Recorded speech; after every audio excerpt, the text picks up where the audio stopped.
الحمد لله وحده، والصلاة والسلام على من لا نبي بعده، ونشهد أن لا إله إلا الله وحده لا شريك له، ونشهد أن سيدنا ومولانا محمدا عبده ورسوله. أما بعد فأعوذ بالله من الشيطان الرجيم. بسم الله الرحمن الرحيم. وإن كانت لكبيرة إلا على الذين هدى الله، وما كان الله ليضيع إيمانكم، إن الله بالناس لرؤوف رحيم. قد نرى تقلب وجهك في السماء، فلنولينك قبلة ترضاها، فول وجهك شطر المسجد الحرام، وحيث ما كنتم فولوا وجوهكم شطره، وَإِنَّ الَّذِينَ أُوتُوا الْكِتَابَ لَيَعْلَمُونَ أَنَّهُ الْحَقُّ مِنْ رَبِّهِمْ، وَمَا اللَّهُ بِغَافِلٍ عَمَّا يَعْمَلُونَ. صدق اللہ العظیم. اللہم صل علی سیدنا محمد وعلى آل سيدنا محمد وبارك وسلم تسليما كثيرا كثيرا. آیت نمبر 143 اور 144 سورہ البقرہ. سب سے پہلے گزشتہ سبق کا مختصر خلاصہ. چونکہ ماقبل سبق کی جو آیت تھی یہ درمیان ہی میں رہ گئی، اس لیے ماقبل ربط بھی ذکر کر دیتا ہوں اور اختصار کے ساتھ ماقبل سبق کا خلاصہ بھی. ربط تو آیت نمبر 143 کا 42 کے ساتھ یہ تھا،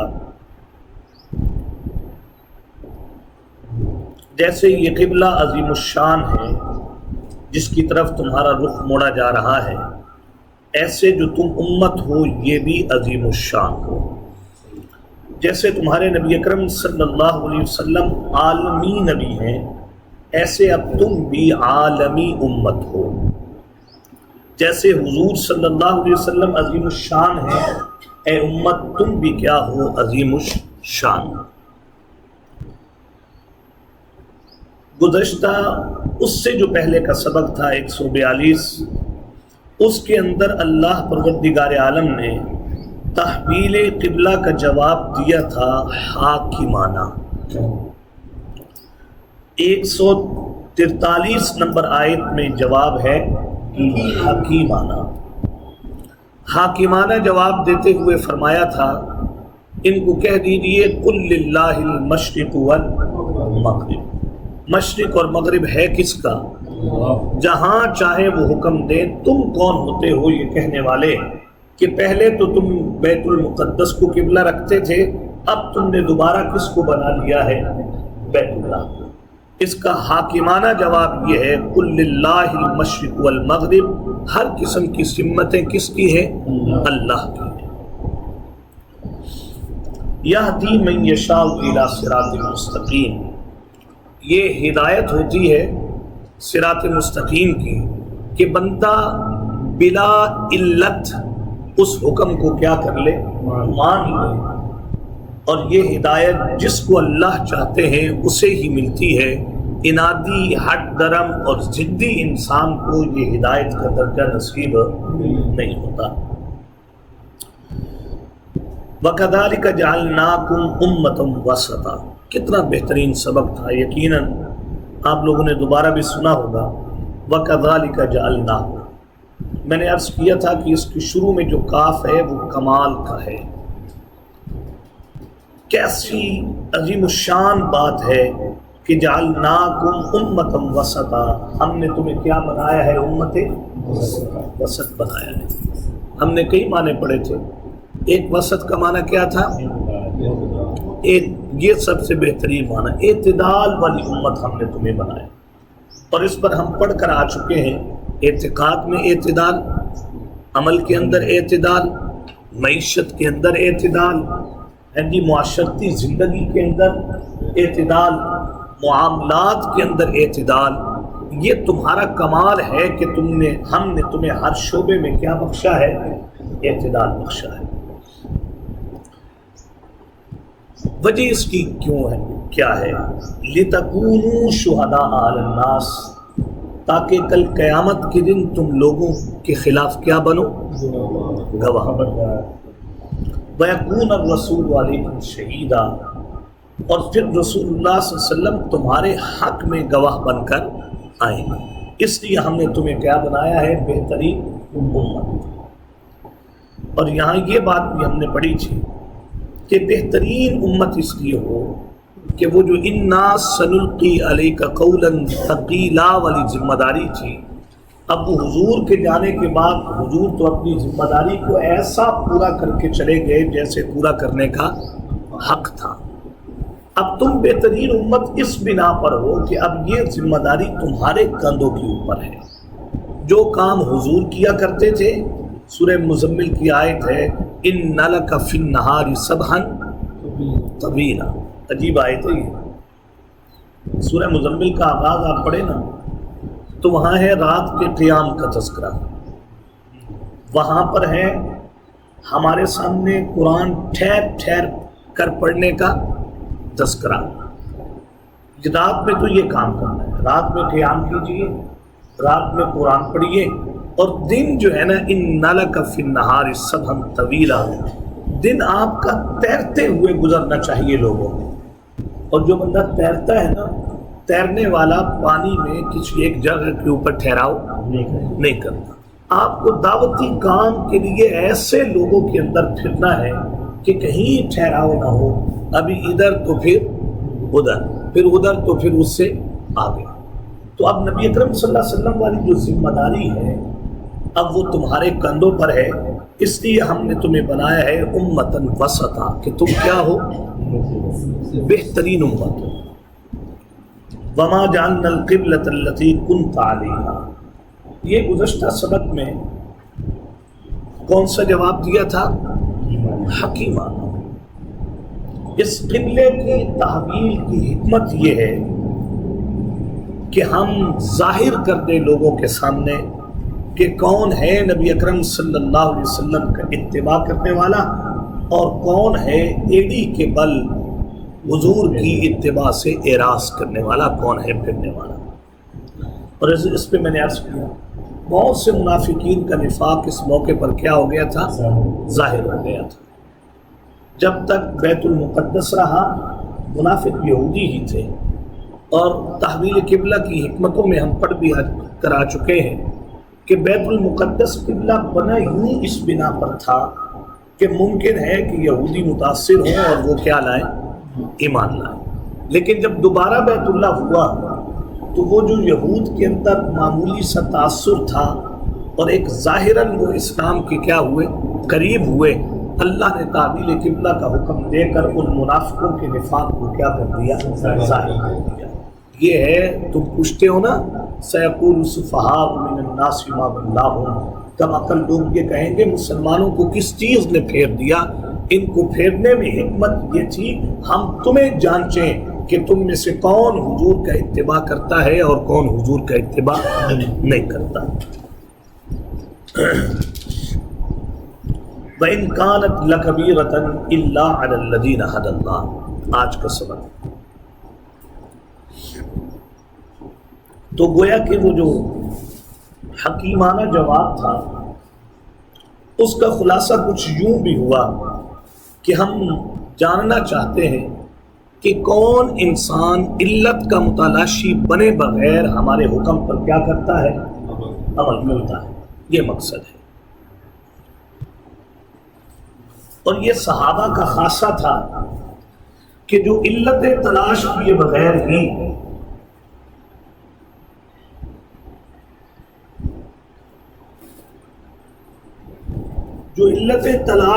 بغیر ہی احکامات پر کیا کرتے تھے؟ عمل کرتے تھے۔ ہمارے ہاں تو یہ بہت بڑا مسئلہ ہے اس وقت کہ لوگ علتوں کے پیچھے پڑ کر حکم ہی کا سرے سے کیا کر دیتے ہیں؟ انکار کر دیتے ہیں۔ تو کتنا زبردست واقعہ ہے کہ جب نبی مہربان صلی اللہ علیہ وسلم تشریف لائے، یہ جو معجزہ نبی اکرم صلی اللہ علیہ وسلم کو دیا گیا جس کو معجزہ معراج کہا جاتا ہے، تو پھر حضور صلی اللہ علیہ وسلم نے جب یہ بات لوگوں کے سامنے کی تو لوگوں نے کہا یہ کیسے ممکن ہے؟ یہ تو ممکن ہی نہیں ہے۔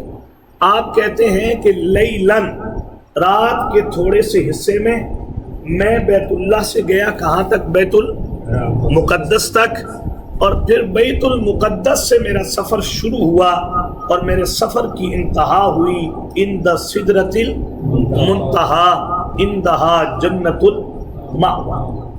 میری وہاں اللہ سے بھی ملاقات ہوئی ہے، انبیاء نے بھی میرا استقبال کیا، جنت بھی دکھائی گئی، جہنم بھی مجھے کیا کی گئی؟ دکھائی گئی۔ یہ سارے مرحلے ہوئے ہیں لیلن، رات کے تھوڑے سے حصے میں۔ یہ ہے حکم کو مانا نہیں، اس کی علت کے پیچھے پڑ گئے مشرکین مکہ، استہزاء کیا اور پھر سوال کی۔ دیکھیں نا اللہ کی تائید کیسے ہوتی ہے دائی کے ساتھ۔ حضور کے ساتھ مذاق کرتے ہوئے کہا اچھا بتاؤ کہ بیت المقدس کی کھڑکیاں کتنی تھیں، بتاؤ کہ اس کے دروازے کتنے تھے، بتاؤ کہ وہ کیسا تھا۔ وہ حدیث پہ آتا ہے کہ حضور صلی اللہ علیہ وسلم تھوڑے پریشان ہوئے کہ یار میں وہاں تو دروازے گننے کے لیے نہیں گیا۔ اب آپ بحریہ میں گئے ہیں، یہ آئے ہوں گے امام مسجد نبوی ہے جی، یا اور بھی کسی موقع پر بحریہ کی مسجد میں آپ گئے تو کوئی پوچھے بھائی کتنے دروازے تھے تو بندہ کیسے جواب دے سکتا ہے؟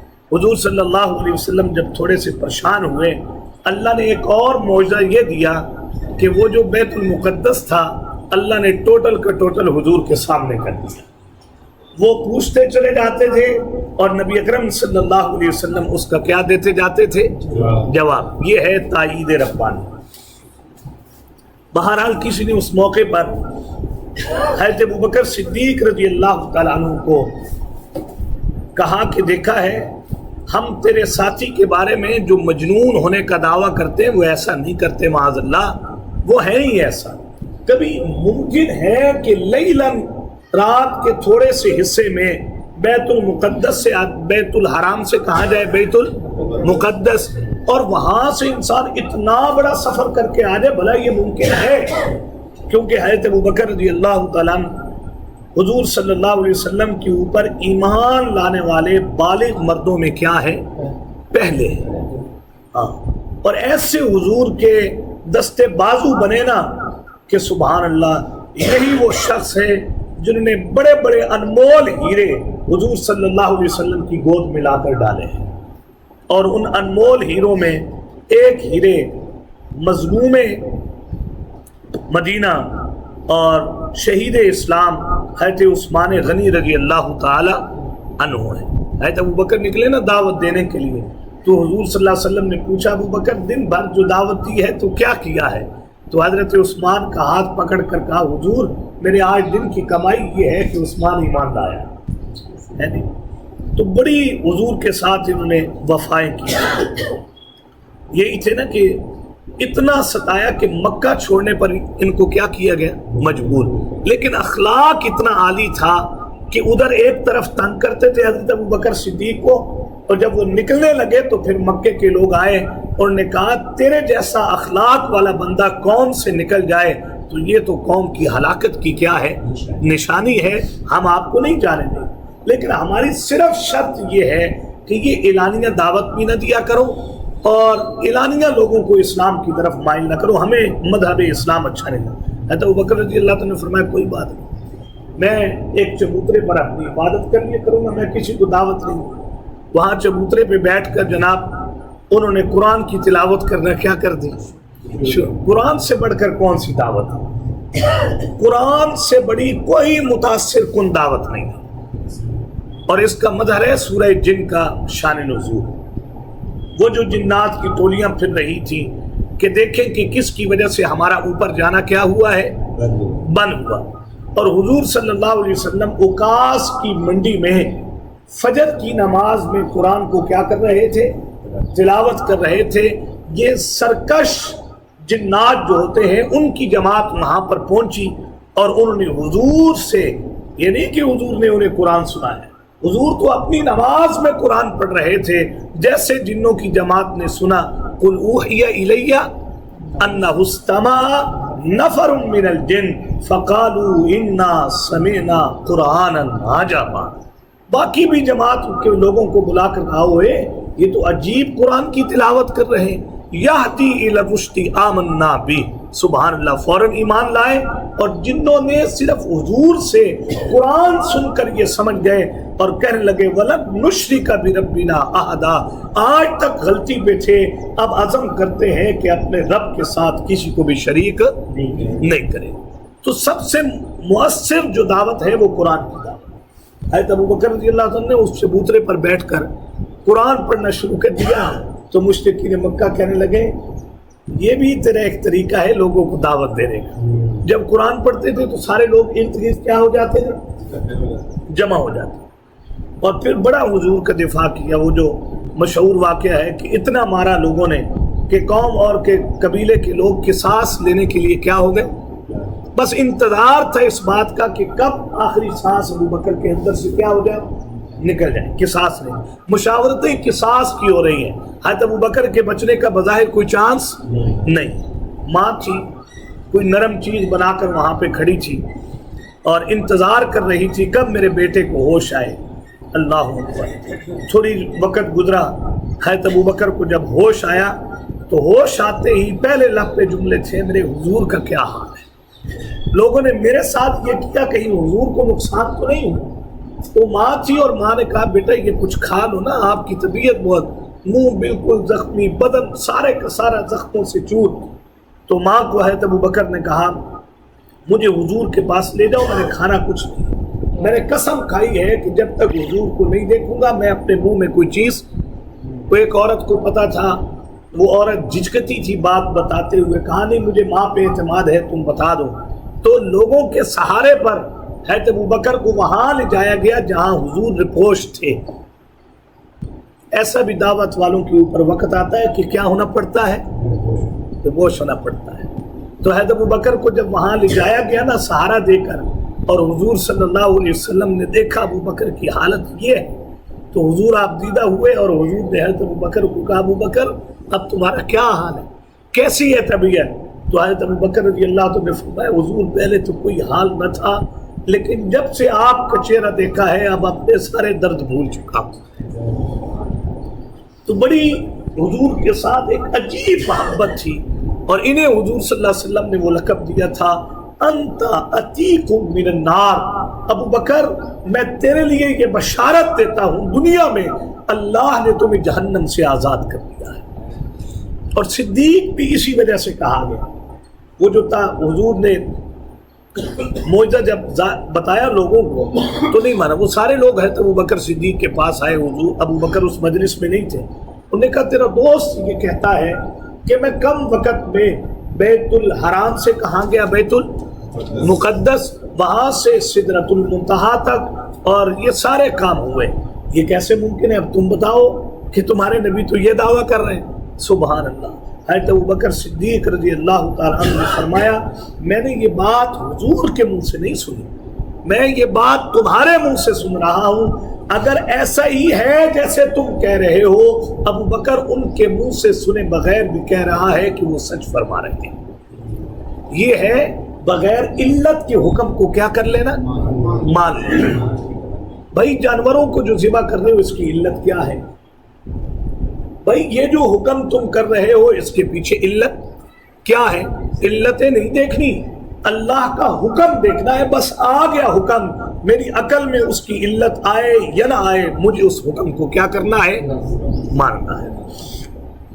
وَإِن كَانَ تو یہ تھا جواب کون سا؟ حکیمانہ۔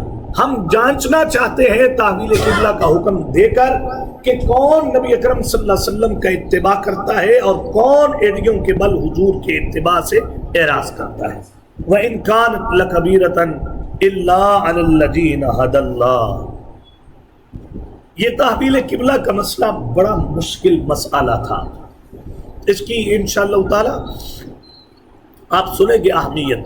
اس میں آیتیں آ رہی ہیں جو مشہور آیتیں آپ بھی سنتے رہتے ہیں، یا ایھا الذین آمنوا استعینوا بالصبر ان اللہ مع الصابرین۔ آگے ہے ولا تقولوا لمن یقتل فی سبیل اللہ اموات بل احیاء ولکن لا تشعرون۔ یہ شہداء جو ہیں یہ تو کیا ہوتے ہیں؟ زندہ، لیکن تمہیں ان کی زندگی کا شعور نہیں ہے۔ یہ یہاں شہادت کا مسئلہ اس لیے ذکر کیا گیا، شہداء کی حیات کا اس لیے ذکر کیا گیا کہ تحویل قبلہ کا مسئلہ اتنا اہم مسئلہ ہے، اس مسئلے پر اگر تمہیں جان بھی دینی پڑ جائے اللہ کے حکم پر جان دے دینا۔ اگر تم نے جان دی، ہم لوگوں کو کہہ رہے ہیں انہیں معمولی مردہ نہ کہنا، بل احیاء، بلکہ یہ تو کیا ہے؟ زندہ ہے۔ تو وَإِن كَانَتْ لَكَبِيرَةً، تحویل قبلہ کا مسئلہ کیا ہے؟ بہت بھاری مسئلہ ہے۔ الا علی الذین ھدی اللہ، لیکن ان لوگوں کے لیے بھاری نہیں ہوتا جن کو اللہ کیا دے دے؟ ہدایت دے۔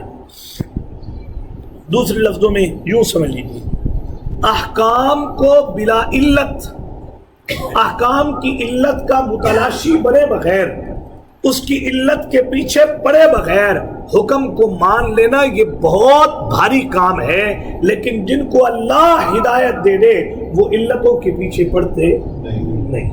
آج بھی دیکھ لیں، زیادہ تر الحاد اور زیادہ تر ارتداد کی وجہ یہ ہے کہ لوگوں کو جب کوئی بات کی جاتی ہے تو کہتے ہیں کہ اس کے اوپر کوئی لاجک کیا کرے؟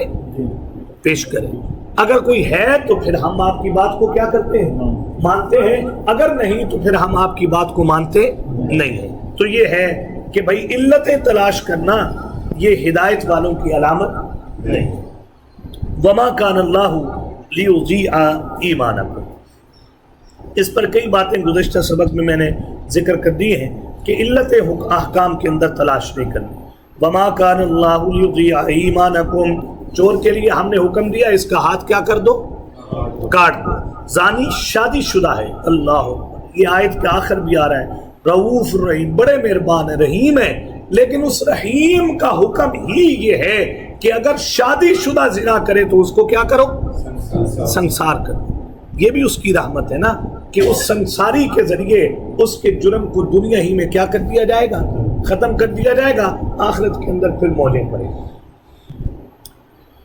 اور آج ان حدود کے نہ ہونے کی جو وجہ ہے، حدود نہ ہونے کا جو نقصان ہے، وہ آج ہماری آنکھوں کی کیا ہے؟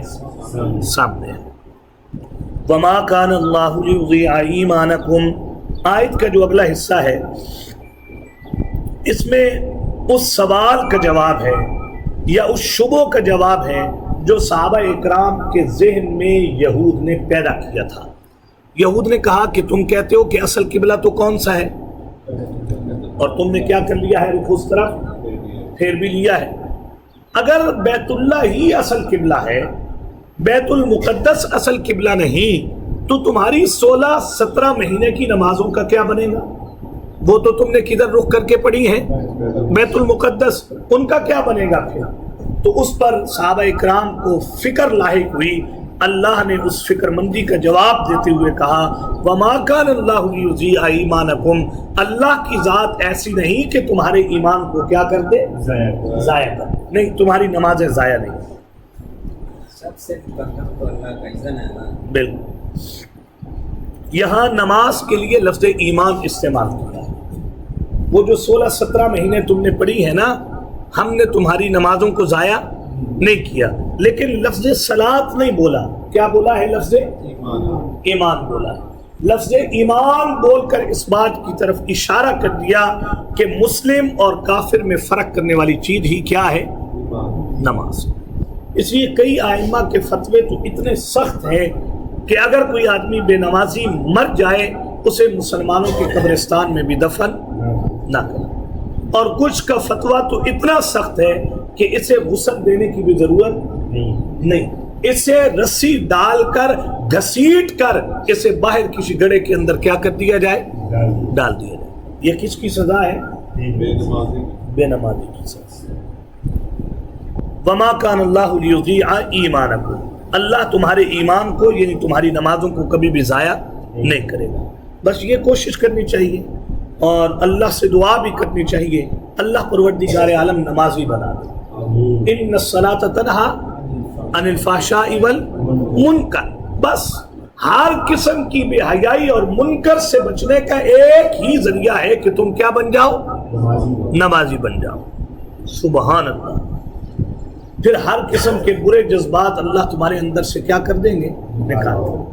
وہ جو ہے عمر رضی اللہ عنہ کے دور میں ایک واقعہ پیش آیا تھا، عورتیں جاتی تھیں نا نماز کے لیے، تو کوئی آدمی تھا، ہوتی ہے انسان کے اندر باتیں پیدا ہو جاتی ہیں، ایک عورت کی طرف التفات ہوا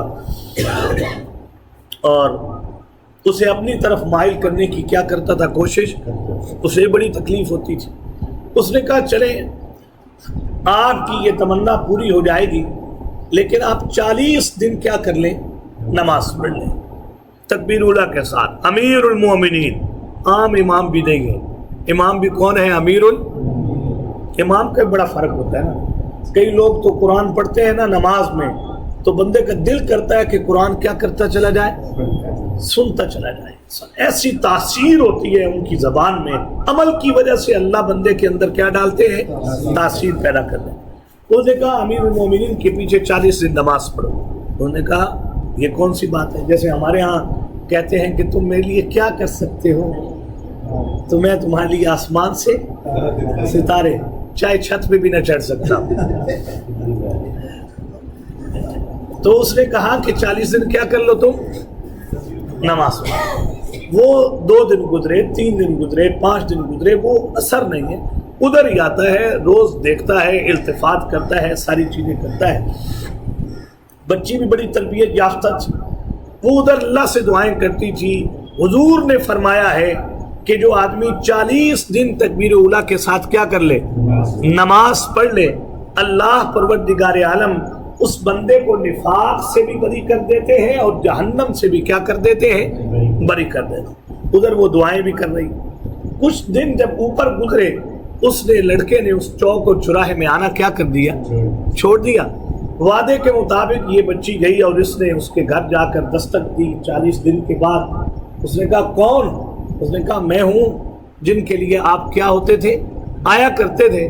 اس نے فوراً نگاہیں نیچے رکھی، جھکا لی، دیکھا ہی نہیں اوپر۔ انہوں نے کہا اب جائیے، آپ کی طرف کوئی التفات نہیں۔ ان 40 دنوں میں جس ذات کی مجھے محبت ملی ہے، آپ کی محبت اس کے مقابلے میں کچھ ہے ہی نہیں۔ تو نماز بڑی قیمتی شے ہے اور ہم بڑا نماز کو ہلکا لیتے ہیں۔ بچے نماز نہیں پڑھ رہے تو کوئی ٹینشن نہیں ہے، حالانکہ حضور کتنے رحمت للعالمین، سنا ہے نا آپ نے، لوگ روایتیں بھی سناتے ہیں کہ حضور صلی اللہ علیہ وسلم کے جو خادم تھے، حضور نے کبھی کان بھی نہیں کھینچا، حضور نے کبھی کچھ نہیں کیا۔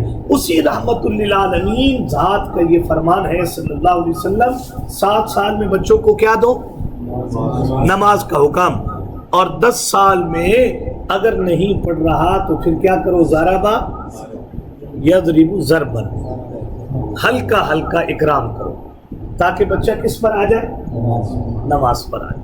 اور میں اپنی بات کروں، مجھے ٹینشن ہی نہیں کہ بچوں نے نماز پڑھی ہے، کوئی بات نہیں پڑھی تو پھر بھی کوئی بات نہیں۔ اور یہاں کہا جا رہا ہے یہ نماز نہیں ہے، ایمانکم، یہ نماز تمہارا کیا ہے، ایمان ہے۔ نماز نہیں پڑھی تو مومن ہی نہیں، بس سیدھی بات۔ نماز پڑھو گے تو مومن رہو گے، نماز نہیں پڑھو گے تو مومن بھی نہیں رہو گے۔ کیسی تربیتیں کرتی تھی عورتیں۔ وہ جو عورت گھر میں نہیں تھی ایک دن اور بچہ پیدا ہوا، اس کی تربیت اس نے جب سمجھدار ہوا، اسکول مدرسے میں جانے لگا تو وہ بچہ آتا تھا اور ماں سے مانگتا تھا کھانا، تو ماں کہتی تھی بیٹا ہمیں بھی کون دیتا ہے اور تمہیں بھی کون دے گا، اماں اللہ کیسے دیں گے، بیٹا نماز پڑھو نا، ہم نہیں پڑھتے نماز، تو یہ اسی کی بدولت ہمیں ملتا ہے۔ انہیں نماز پڑھنی، بچے نے وضو کرنا، بیگ رکھ کے ماں نے جلدی سے کھانا بنا کر مصلے کے کوئی نیچے رکھ دینا، کوئی دائیں بائیں. بچہ جب سلام پھیر کے فارغ ہوتا، اماں وہ کھانا بیٹا دیکھو نا کہیں اللہ نے کیا کیا ہوگا، اللہ میاں نے دے دیا ہوگا، رکھ دیا. وہ بچہ مصلا ہٹاتا، رکھا تو ماں نے ہوتا تھا، وہ کھاتا اور خوش ہوتا کہ مجھے کس نے دیا ہے، اللہ نے. میرا تو ذہن ہی یہ ہوتا ہے نہیں پڑھو گے مر جاؤ، نہیں پڑھو گے تو کہاں سے کھاؤ گے ہیں جی. اور وہ ماں ذہن بنا رہی ہے اگر اللہ سے نہیں مانگو گے تو کہاں سے کھاؤ گے. وہ ایک دن کہیں چلی گئی تو جیسے ہمارے گھروں میں ہوتا تھا صبح، اب تو تعلق ہی ختم ہو گیا نا، پڑوس والا دوسرے کو نہیں جانتا کہ کیا ہو گیا، فوتکی ہو جائے، بیمار ہو جائے، ساتھ دیوار والے کو نہیں پتا کہ پڑوسی کے حالات کیا ہے. اور اس وقت جناب عورتیں اتنا اعتماد کرتی تھی، سبحان اللہ، چابیاں دے کے ادھر چلی جانی، یہ چابیاں میرے بچے اسکول سے آئیں گے ان کو دے دینا. وہ آئی، چابی تو دے گئی، آئی دیکھا بچہ تو جو ہے وہ سویا پڑا، راستے میں بھی پریشان، گھر بھی پریشان، کہیں میری ساری محنت کے اوپر پانی ہی نہ پھر جائے. وہ آیا ہو، اس نے کھانا یوں ہی پہلی طرز کے اوپر نماز پڑھی ہو، وضو کیا ہو، نماز پڑھی ہو، کہیں کھانا تلاش، کہیں ایسا نہ ہو، کیونکہ اللہ کی ذات تو اسباب کے تحت، اسباب بھی اللہ ہی نے پیدا کیے ہیں، تو کہیں ایسا نہ ہو کہ مصلی ہٹائے اور نیچے سے کھانا ہی نہ ہو. سبحان اللہ، گھبرائی، ادھر اٹھاتی بھی نہیں بچے کو کہ ماں ہے، بچہ بھی آرام ہی نہ ہو جائے. اس لیے کہا گیا نا کہ اللہ رحیم ہے. رحیم کا تعلق کس کے ساتھ ہے؟ آخرت کے ساتھ. اور رحمان کا تعلق کس کے ساتھ ہے؟ دنیا. پاپا والی محبت ہے رحمان میں، پاپا والی. پاپا مارتے ہیں کہ نہیں مارتے؟ ہے نا، سختی بھی کرتے ہیں، جاؤ اسکول جاؤ. ادھر سے وہ بیچاری اگر تو وہ تھوڑی سی دب کے رہنے والی ہو خامن سے، تو ادھر بیٹھتی ہی نہیں، جہاں بچے کو میاں کیا کر رہا ہو اٹھ کے ادھر چلی جاتی ہے. وہ برداشت ہی نہیں کرتی کہ میرے بچے کو کیا کر رہے، ڈانٹ رہے. اور اگر وہ ہو کر لے گا، آپ اپنا کام کرو، اپنا، یہ میں اس کو سمجھا دوں گی، آپ نہ کریں، آپ نہ کہیں یہ بات. سبحان اللہ. اس لیے کہا گیا اللہ کی ذات آخرت میں رحیم ہوگی. آخرت میں جو جنت میں محبت ہوگی وہ ماں والی ہوگی. سویا ہے تو کیا کرنے دو، سونے. اب ماں اسے جگاتی بھی نہیں ہے کہ اس کا بے آرام ہی نہ ہو جائے. جب اٹھا ہے بچہ تو بڑی پریشان، اور ماں نے پہلا سوال یہ کیا، بیٹا کھانا کہاں سے لیا تھا؟ تو اس بچے نے کہا اماں پہلے آپ تھوڑا دیتی تھی، جو ذات ہر روز دیتی تھی آج بھی اسی نے دیا ہے. جیسے پہلے کیا آج بھی وہی کیا. اور نماز پڑھ کے سلام پھیرا، مصلے کے نیچے دیکھا تو اللہ نے کھانے کا کیا کر دیا. تو پہلے ایسی تربیت تھی اولادوں کی کہ کہا جاتا تھا کوئی چیز مانگنی ہے تو نماز کے ذریعے مانگو. اور اب اولاد نماز نہ پڑھے تو ٹینشن ہی نہیں ہے، پڑھتی ہے تو ٹھیک ہے، نہیں پڑھتی تو پھر بھی کیا ہے، ٹھیک ہے. استغفر اللہ. عورتیں نہیں نماز پڑھتی، گھروں میں سستی ہے. جوان بیٹیاں نہیں نماز پڑھتی، گھر کے ملازمین نماز نہیں پڑھتے. اور حضور علیہ السلام نے فرمایا ایک بے نمازی کی نحوست 80 گھروں تک جاتی ہے. کتنے گھروں تک؟ اب آپ اندازہ کر لیں کہ گھر میں جو مسائل ہیں، ناچاکیاں ہیں، رزق کے مسائل ہیں، کوئی دوسرے میں. اور یہ بھی بات سن لیجیے، حدیث ہے، حضور صلی اللہ علیہ وسلم نے فرمایا نماز کے بے شمار فائدے ہیں، ان فائدوں میں سب سے چھوٹا فائدہ حضور نے فرمایا یہ ہے کہ نماز کے ذریعے اللہ رزق کی تنگی دور کر دیتے ہیں. آپ آئی نہیں کی سیٹرڈے سنڈے کلاس میں، آپ کو کیا بتائیں جی، وہ انہوں نے بلا لیا تھا، اب کام ہے جی، ادھر جانا ہی ہے، یہ ہے وہ ہے، مسائل ہیں. اور اللہ کیا کہہ رہے ہیں، نماز پڑھو تو رزق کے مسائل کیا کر دیں، دور کر دیں. یقین مانے یہ بھی اللہ کے تعلق کے بغیر آسان نہیں. اب آپ خود تھوڑا سا سوچ دیجیے نا کہ وہ لوگ جو رات کا اکثر حصہ قیام میں گزار دیتے ہیں، کتنا لطف ہوگا ان کی نمازوں میں جو ان کو قیام پہ کیا کر دیتا ہے، مجبور کر دیتا ہے. اور ساڑھے گرو کے فرض پڑھنے کی مشکل، جو فرض بھی پڑھتا ہے تو اسی طرح کہ مولوی صاحب نماز میں بھول گئے 3 رکعتیں پڑھائی ہیں یا 4، تو ملا جو ہے وہ تو کبھی اپنی غلطی تسلیم نہیں. مولوی صاحب نے میں 4 ہی پڑھائی ہیں. نمازی کہے نہیں مولوی صاحب آپ نے کیا پڑھائی، 3. پیچھے سے ایک آدمی کھڑا ہوا، اس نے کہا مولوی صاحب آپ مان لیں آپ نے کیا پڑھائی ہیں، 3. بھائی آپ کے پاس کیا، آپ تو آئی ہی لیٹ ہو، آپ کو کیا پتا. اس نے کہا مولانا صاحب اصل بات یہ ہے کہ میں جب عصر کی نماز، پہلے لوگ عصر کے وقت کاروبار کیا کر دیتے تھے؟ بند۔ یہ نحوست ہے دور حاضر کی کہ کاروبار شروع ہی کب ہوتا ہے؟ اب عصر کو۔ ہاں پہلے عصر کو کاروبار کیا ہوتا تھا؟ بند۔ مغرب کے بعد کھانا اور عشاء کے بعد جناب آرام کر رہے ہیں، نندیا پور کا سفر شروع ہو گیا عشاء کے بعد۔ اس نے کہا مولوی صاحب مان لیں کہ آپ نے کتنی رکعتیں پڑھائی؟ 3۔ تیرے پاس کیا دلیل ہے؟ اس نے کہا مولوی صاحب اصل میری 4 دکانیں ہیں، ہر رکعت میں ایک دکان کا کیا کرتا ہوں؟ حساب کرتا ہوں، لہذا 3 دکانوں کا حساب ہوا ہے، ایک دکان باقی ہے تو ایک رکعت بھی کیا ہے؟ باقی۔ پہلے تو نماز نہیں، اگر ہے تو پھر وہی۔ یہ بڑا تجربے کی بات ہے، جس بندے کا نام آپ کو نہیں آ رہا تھا نا نماز سے پہلے، یہ جو چیز آپ کو بھولی ہوئی ہے، پرس کہاں پہ رکھا، چابی کہاں پہ رکھی، اس کا علاج یہ ہے نماز پڑھو فوراً یاد آ رہی ہے نا۔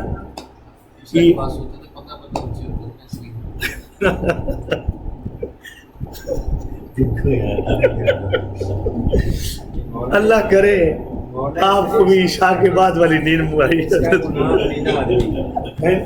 یاد آ جاتی ہے۔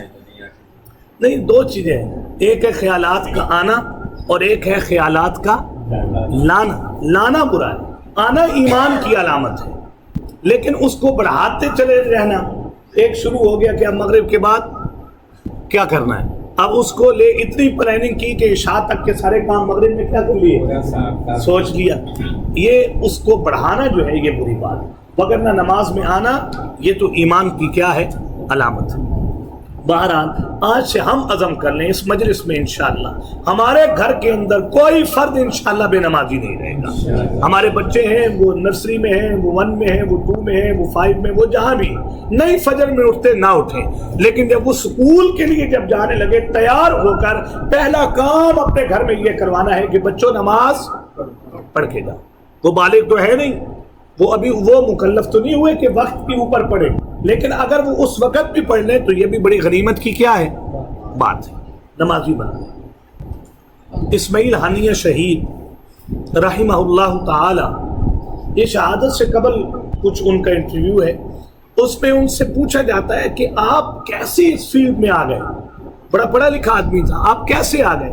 تو انہوں نے فرمایا میں 8 سال کا تھا، میرے والد مجھے اٹھا کر فجر کی نماز کے لیے لے کر، میں 8 سال سے مسلسل اپنے والد کے ساتھ فجر کی نماز میں جاتا تھا، اور میرے ہاتھ میں چراغ ہوتا تھا۔ وہ کہتے ہیں اس وقت یہ لائٹیں نہیں ہوتی، میرے ہاتھ میں چراغ ہوتا تھا، اور میں والد صاحب کو 8 برس کی عمر میں تب جا کر اللہ نسلوں میں شہداء پیدا کرتے ہیں، ایسے نہیں پیدا ہوتے کہ سویا ہے تو سونے دو اٹھ رہے۔ یہ بڑی ویسے عجیب بات ہے۔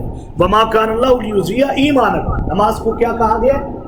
ایمان۔ اس لیے کچھ نہ کچھ ٹینشن تو ہونی چاہیے کہ بچے نماز پڑھ رہے ہیں یا کہ نماز نہیں پڑھ رہے، گھر والے پڑھ رہے ہیں۔ یہ نہیں کہ ڈنڈا لے کر آپ کھڑے ہو جائیں، آپ کو بھی اللہ نے ادعو الی سبیل ربک بالحکمۃ والموعظۃ الحسنہ، بچوں کے سامنے نماز پڑھیں نا، بچوں کے سامنے تسبیحات کریں، بچوں کے سامنے قرآن پڑھیں، تاکہ آپ کی دعوت میں اللہ اثر پیدا کر دے۔ ایک آدمی خود نماز نہیں پڑھتا اور سویا رہتا ہے، وہ اولاد کو کہے ہوئے اٹھو نماز پڑھ لیں، ایسی اولاد پھر نماز پڑھے گی؟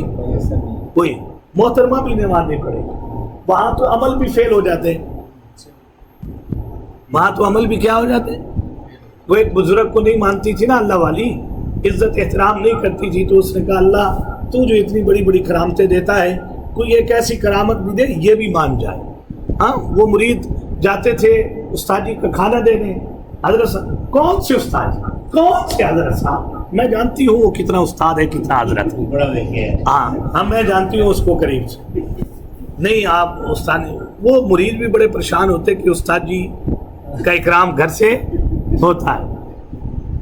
سبحان اللہ۔ ایک بزرگ تھے، یہ ہمارے بزرگوں کے سلسلے میں، ان کی محترمہ بڑی سخت مزاج تھی، تو ان سے جب مرید سوال کرتے تھے تو وہ کہتے تھے اس کی باتوں پر صبر کی وجہ سے ہی اللہ نے مجھے یہ مقام نصیب کیا۔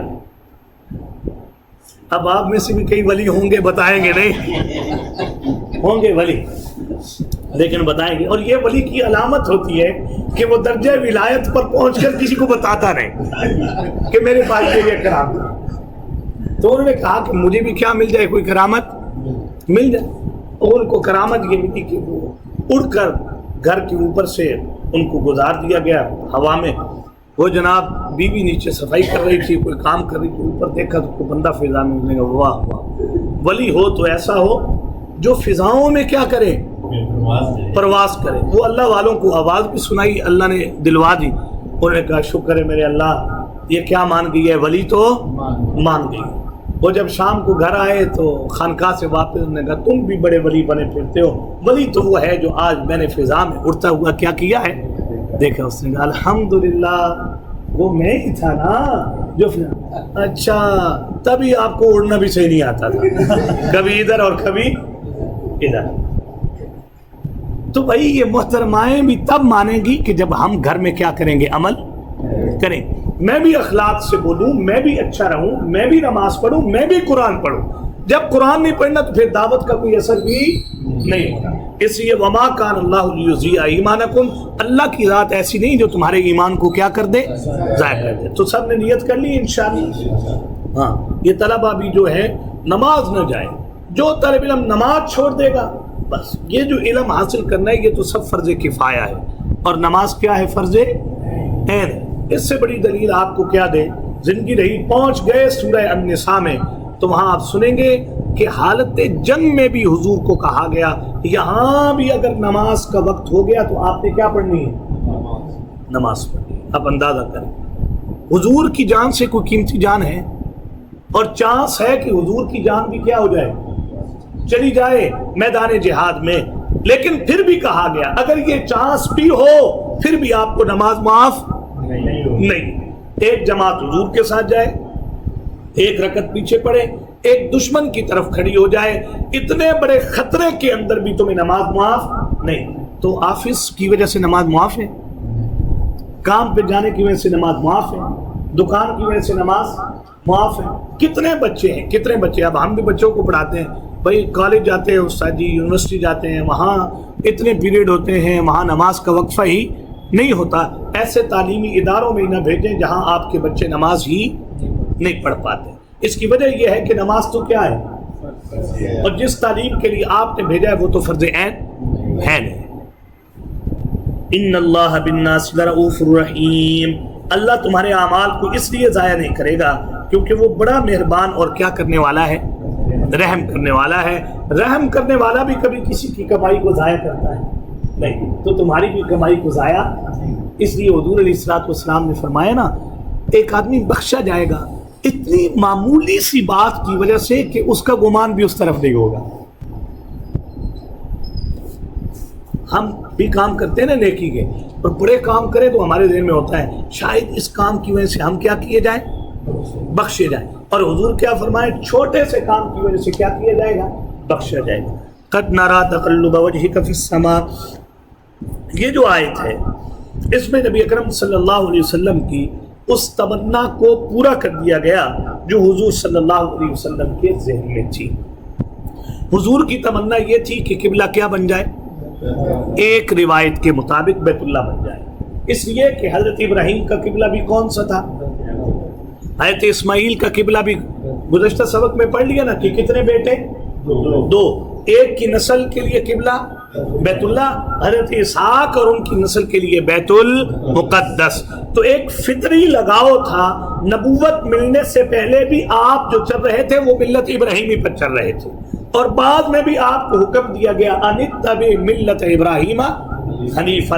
تو پھر ادھر لگاؤ تھا اور چاہتے تھے کہ اب دوبارہ قبلہ کون سا بن جائے, بیت اللہ بن جائے. سبحان اللہ. اور اصل میں بیت المقدس تو قبلہ کس لیے بنا تھا,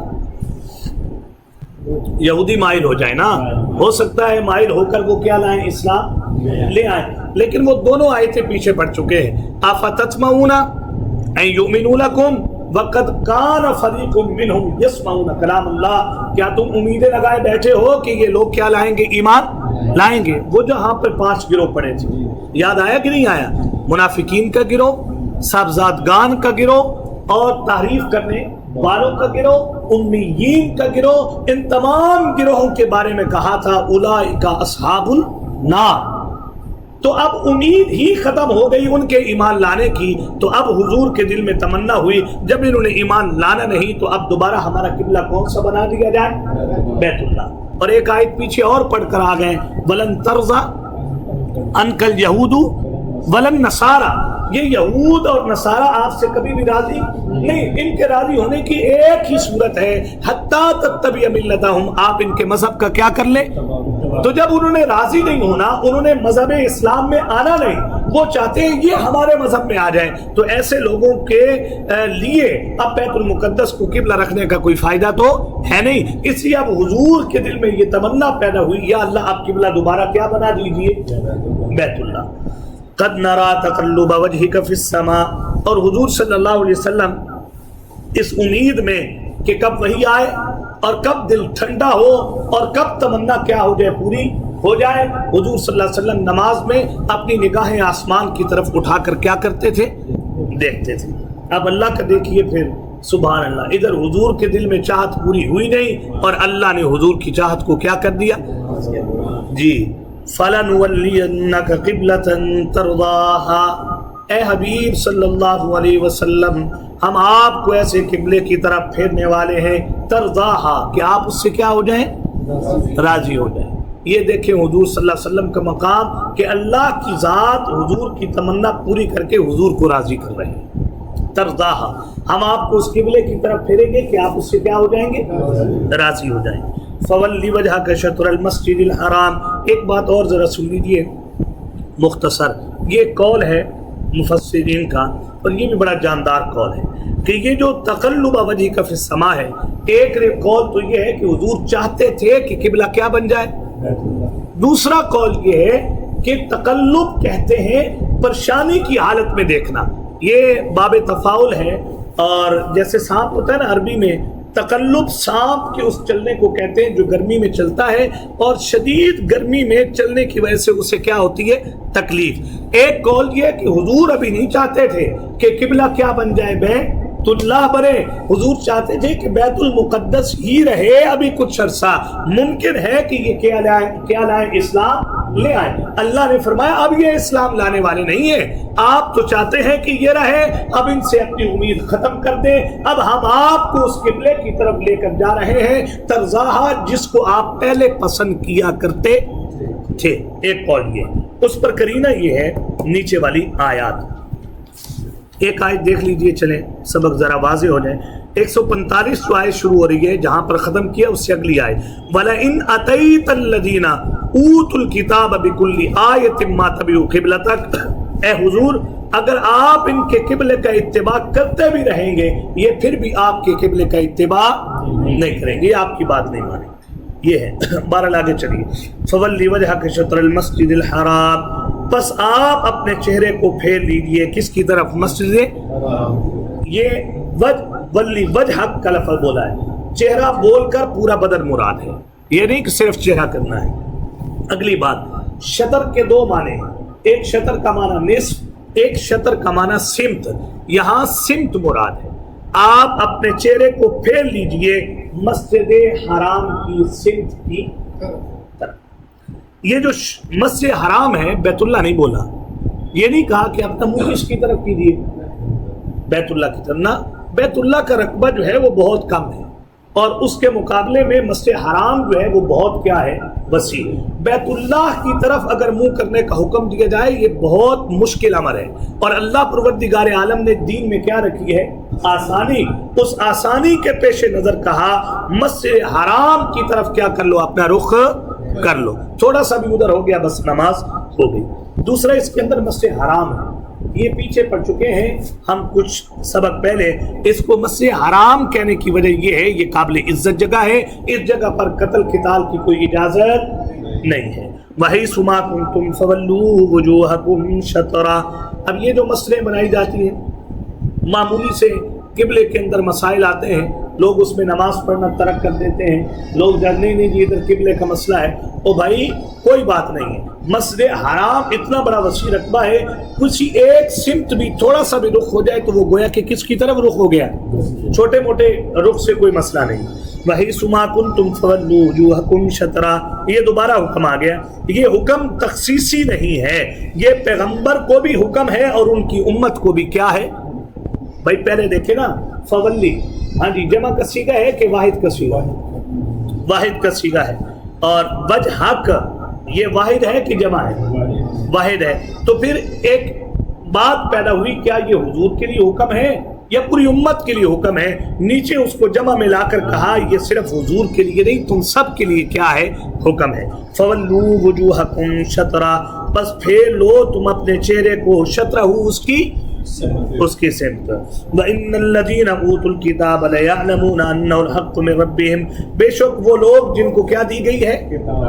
کتاب۔ لَيَعْلَمُونَ، وہ ضرور جانتے ہیں یہ بات، انہ الحق من ربہم، یہ تحویل قبلہ والی بات حق ہے ان کے رب کی طرف سے، لیکن وہ ضد اور اناد کی وجہ سے بات کو مانتے نہیں۔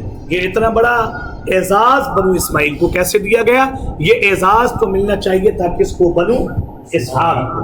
اور حضور صلی اللہ علیہ وسلم کی جو صفات ذکر کی گئی ہیں سابقہ کتابوں میں، ان میں یہ تھی کہ آپ کتنے قبلوں والے ہوں گے؟ 2۔ اس کی وجہ سے یہ اہل کتاب جانتے ہیں کہ لَيَعْلَمُونَ أَنَّهُ الْحَقُّ مِنْ رَبِّهِمْ، یہ تعبیل قبلہ کی جو بات ہے یہ ان کے رب کی طرف سے کیا ہے؟ حق ہے۔ وَمَا اللَّهُ بِغَافِلٍ عَمَّا يَعْمَلُونَ، اللہ غافل نہیں ہے اس سے جو وہ کیا کر رہے ہیں؟ عمل کر رہے ہیں۔ یہ ضمیر جو یعملون میں واو ہے، یہ مومنوں کی طرف بھی جاری ہے، کافروں کی طرف بھی، جو بات مان کر بلا علت تلاش کیے بغیر ہمارے حکم پر لبیک کہہ رہے ہیں، اللہ ان کے عمل سے بھی غافل نہیں، اور جو علتوں کے متلاشی بن کر اناد اور ضد کی وجہ سے ہمارے حکم کا انکار کر رہے ہیں، اللہ ان کے اعمال سے بھی غافل نہیں۔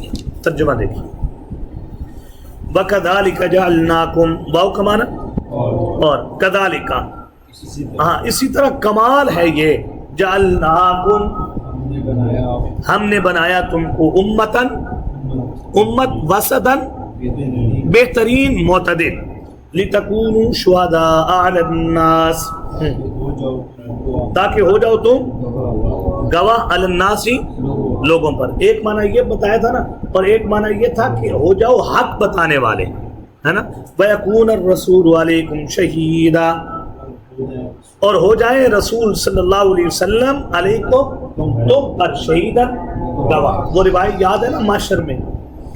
اچھا، وما جعلنا القبلۃ التی، واو کا معنی، ما کا معنی نہیں، جعلنا ہم نے بنایا، القبلہ اس قبلہ کو، التی کنت علیہا جس پر آپ تھے، الا لنعلم مگر یہ کہ ہم ظاہر کر دیں، من یتبع الرسول کون رسول اللہ صلی اللہ علیہ وسلم کی اتباع کرتا ہے، ممن ینقلب علی عقبیہ اور کون ہے جو ایڑیوں کے بل پھر جاتا ہے، عقبی ایڑیاں، ینقلب پھر جانا، وَإِن كَانَتْ واو کا معنی، ہاں یہ جو ان ہے نا، یہ ان اصل میں ان نہیں ہے، یہ انّا ہے، اسے کہتے ہیں ان مخففہ من المثقلہ، یہ انّا ہے، وَإِن كَانَتْ بے شک ہے، اس کا معنی اگر نہیں کرنا، یہی بات ہے کہ پچھلے سبق میں نے کہا تھا وَيَكُونَ الرَّسُولُ عَلَيْكُمْ،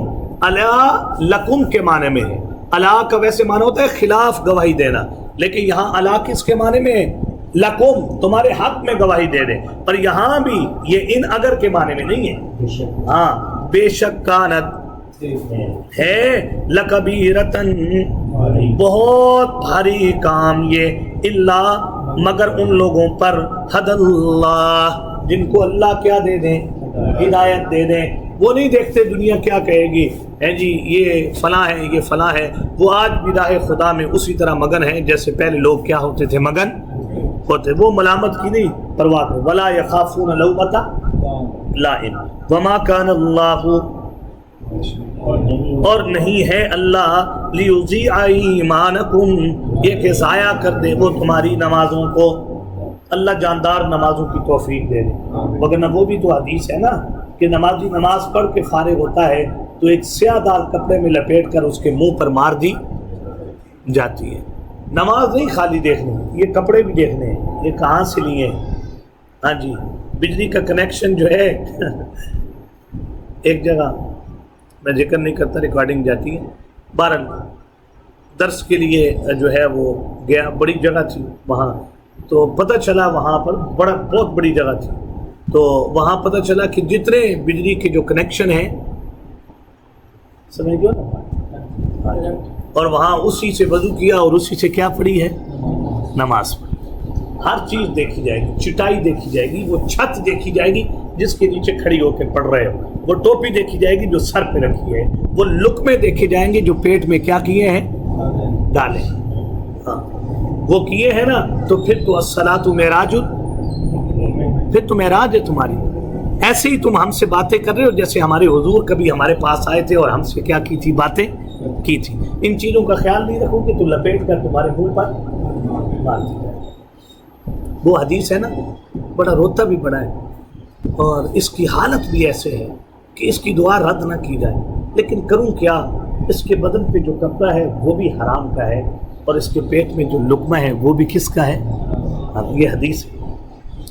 وما کان اللہ لیضیع ایمانکم، نہیں ہے اللہ یہ کہ ضائع کر دے تمہاری کیا نمازیں۔ ان اللہ بالناس، بے شک اللہ کی ذات لوگوں کو لرؤوف، لوگوں پر بڑی مہربان، رحیم، اور کیا کرنے والی ہے، رحم کرنے والی ہے۔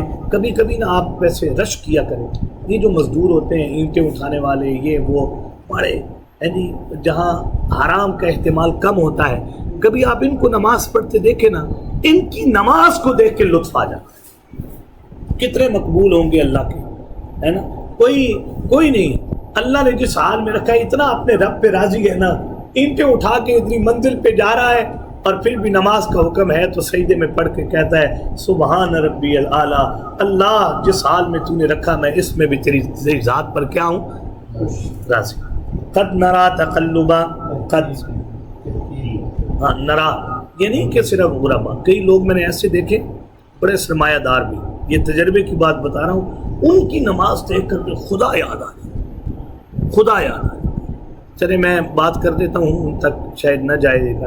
ہمارے جو متولی ہیں جہاں میں نماز پڑھاتا ہوں، اب وہ بیمار ہو کے کرسی پہ نماز پڑھتے ہیں، مگر نہ میں نے ان جیسی نماز جو ہے نا، اتنے ظاہراً جو ہے وہ لوگوں کے اندر میں نے کبھی ایسی نماز نہیں دیکھی، میں نے، حالانکہ ہمارا کام ہی نمازوں والوں میں رہنا ہے، اتنی نماز خشوع خضوع کے ساتھ، اتنی اہتمام سے دعا، عشاء کی نماز کے بعد دیر تک دعا کرتے رہنا، یہ بڑا مشکل ہے۔ حالانکہ جب اللہ کچھ کھانے کو دے دے، پہننے کو دے دے نا، تو پھر نمازیں بھی کیا ہو جاتی ہیں، مختصر، اور دعائیں بھی کیا ہو جاتی ہیں۔ کمال تو یہ ہے نا، ادھر بھی ترقی ہوتی رہے اور ادھر بھی کیا ہوتی رہے، ترقی ہوتی رہے۔ قد نرا تقلبا، تحقیق ہم دیکھ رہے ہیں آپ کا بار بار اپنے چہرے کو پھیرنا، فی السمائی، کس میں، آسمان میں، فلنولینک، بس ضرور بر ضرور پھیر دیں گے ہم آپ کے چہرے کو، قبلتن، اس قبلے کی طرف، ترواہا، جس کو آپ کیا کر رہے ہیں، پسند ہے۔ یہ کہتے ہیں نا خلیل اور حبیب میں فرق یہی ہے۔ حضرت ابراہیم کے بارے میں قرآن نے کہا واتخذ اللہ ابراہیم، اے ابراہیم اللہ نے آپ کو کیا بنایا، خلیل اس کو کہتے ہیں جو کسی سے محبت میں فنا ہو جائے، انتہا کر دے، اور حبیب اس کو کہا جاتا ہے جو کسی کے ساتھ کیا کرے، خلیل جس سے کوئی جو کسی سے محبت کر رہا ہے، حبیب جس کے ساتھ کیا کی جائے، محبت کی جائے۔ تو حضور صلی اللہ علیہ وسلم کو خلیل نہیں کہا، حضور کو کیا کہا ہے، اگر آپ کو ہم سے محبت ہے تو ہمیں بھی آپ سے کیا ہے، اگر ابراہیم خلیل تھے تو میرے پیغمبر آپ ہمارے کیا ہیں، حبیب۔ وہ جو حضرت حسان نے شعر کہے تھے، وہ کیسے شعر ہے، وَأَحْسَنَ مِنْكَ لَمْ تَرَ قَطُّ وَأَجْمَلَ مِنْكَ لَمْ تَلِدِ النِّسَاءُ خُلِقْتَ مُبَرَّأً مِنْ كُلِّ عَيْبٍ كَأَنَّكَ قَدْ خُلِقْتَ كَمَا تَشَاءُ۔ حضور میں جب آپ کو دیکھنے لگتا ہوں نا تو بڑا حیران ہوتا ہوں، آپ جیسا تو کسی ماں نے جنا ہی نہیں ہے، کتنے آپ خوبصورت ہیں. مجھے تو ایسے لگتا ہے نا کہ آپ اللہ کو کہتے گئے ہوں گے مجھے ایسا بنا، اے حبیب آپ کہتے گئے ہوں گے اور رب آپ کو بناتا گیا. یہ ہے حبیب. فولی وجہ کا فولی، بس آپ یہ حضور کا چہرہ تو اسے ہی پتا ہوگا نا کتنا خوبصورت ہے جنہوں نے دیکھا ہوگا. اور قیامت میں خوش بختوں کو حضور کی بھی کیا کروائی جائے گی؟ زیارت کروائی جائے.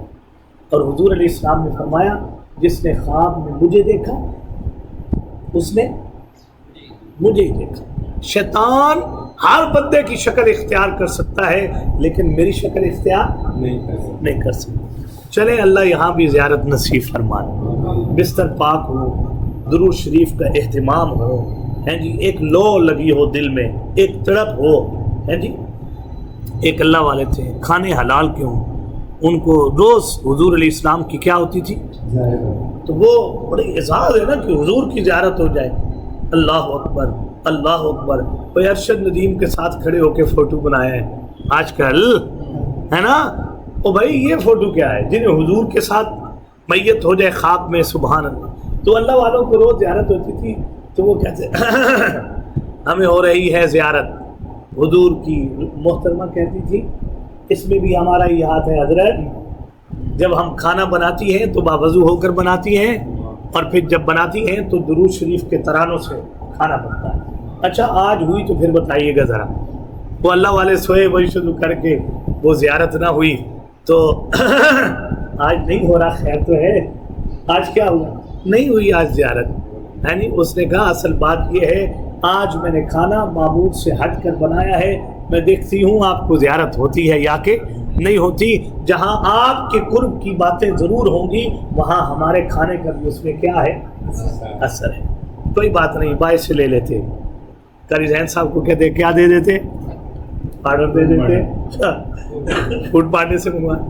جب وضو والی حالت میں کھانا نہیں بنانا، آٹا نہیں گوندنا، جی یہ کام نہیں کرنے تو پھر اولادیں اس طرح نہیں ہوتی. وہی سما فولی وجہ کا فولی، پس پھیر لیجیے اپنے چہرے کو شطر المسجد، کس کی طرف؟ مسجد حرام کی طرف. وہی سو، اور جہاں کہیں بھی ما کنتم تم ہو وہ، فولو پس پھیر لو اپنے چہرے کو شطرہ اس کی طرف. وَإِنَّ الَّذِينَ واو کا معنی، اور ان الَّذِينَ بے شک وہ لوگ اوت الکتابہ جن کو دی گئی ہے کتاب، لیعلمون البتہ وہ جانتے ہیں، انہو بے شک وہ تحویل قبلہ کا مسئلہ حق ہے من ربہم ان کے رب کی طرف سے. وَمَا اللَّهُ بِغَافِلٍ نہیں ہے اللہ غافل، اما اس سے یعملون جو وہ کیا کر رہے ہیں، عمل کر رہے ہیں. اللہ ہم سب کو عمل کی توفیق نصیب فرما دے. آج کے سبق کی ایک بات تو یہ تھی، ہم بہتر ہے اعتدال کی وجہ سے اللہ ہمیں اعتدال نصیب فرما دے. ہم بہتر بنائے گئے ہیں، ہم لوگوں کو باخبر کرنے کی وجہ سے اللہ ہمیں بھی اپنے دائی ہونے والے حق ادا کرنے کی توفیق نصیب فرما دے. اللہ پروردگار عالم نے یہ جو ہدایت کی علامت رکھی ہے کہ بلا علت حکموں کو کیا کر لیا جائے؟ تسلیم کر لیا جائے. اللہ یہ درجہ ہمیں بھی اپنے فضل سے نصیب فرما دے. آج کے سبق میں جو نماز کو ایمان کہہ کر نماز کی طرف توجہ دلائی گئی، اللہ ہمیں بھی نماز کا اہتمام کرنے کی توفیق عنایت فرما دے. اور اللہ پروردگار عالم ضد اور اناد سے ہٹ کر حق بات جب معلوم ہو جائے اس پر عمل پیرا ہونے کی توفیق عنایت فرما دے. وآخر دعوانا ان الحمد للہ رب العالمین. آج کے سبق میں انشاءاللہ